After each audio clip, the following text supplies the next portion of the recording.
The music it makes is as complex as it is majestic.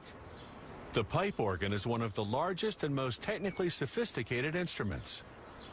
Building one is an incredible feat of engineering and craftsmanship.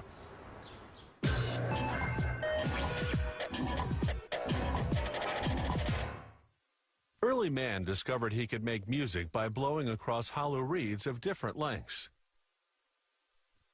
In ancient Egypt, an engineer devised what later would become the basic technology of the pipe organ: a steady airflow without mouth blowing, while controlling the air to each pipe to create different notes.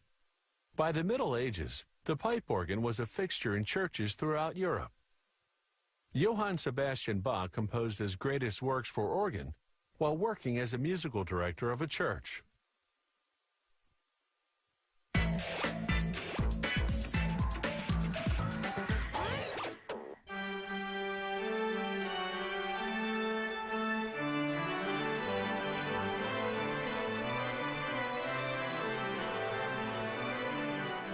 A concept artist creates the design.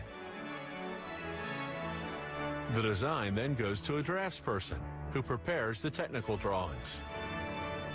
The organ's pipes are made of a mixture of tin and lead.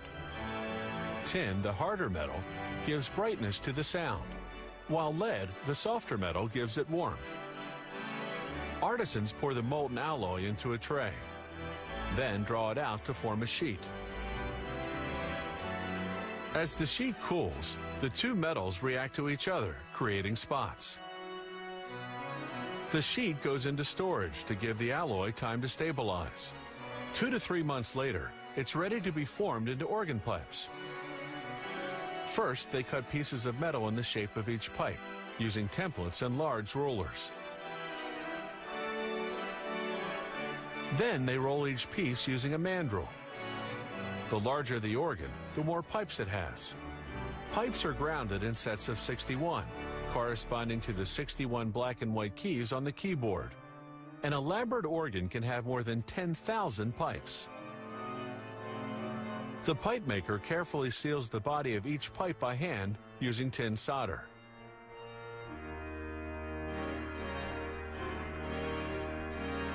Next, he solders the body of the pipe to the foot and languid.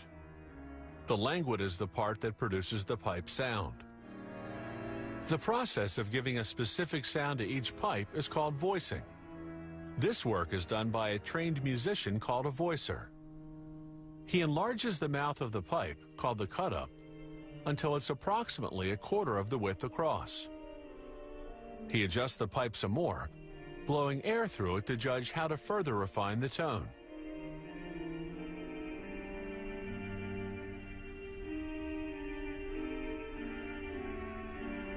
Next come the wind chests, also called the soundboards. These are the large wooden boxes filled with air on which the pipes stand. Under each pipe is an air channel covered by a valve. The valve is made of leather and sits on a wooden board. When the organist pushes a key on the keyboard, the corresponding valve drops down like a trapdoor, releasing air into the pipe to play the note.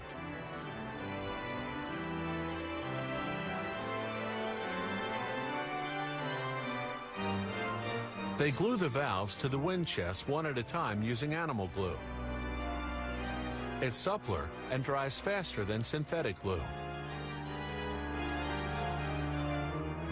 The valves are connected to the organ's keys mechanically, by long tracks of cedar wood or by electrical wiring.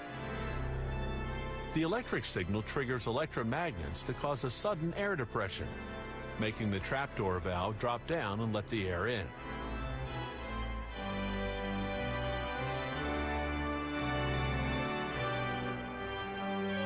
The console is the organ's brain. It contains all the controls for the keys and sets of pipes. The organ's white keys are made of lindenwood, covered with bone. The black keys of ebony or rosewood. An artisan adjusts the keys using a weight. When the weight rises, the tension is just right. The console, keys, and all the other components are finally put together in the assembly room. After testing, they disassemble the organ and ship it to its destination, where it's reassembled. The voicers come on site to perform what's called tonal finishing. They check and adjust each pipe according to the acoustics of the room. This process can take many months for a large and elaborate organ.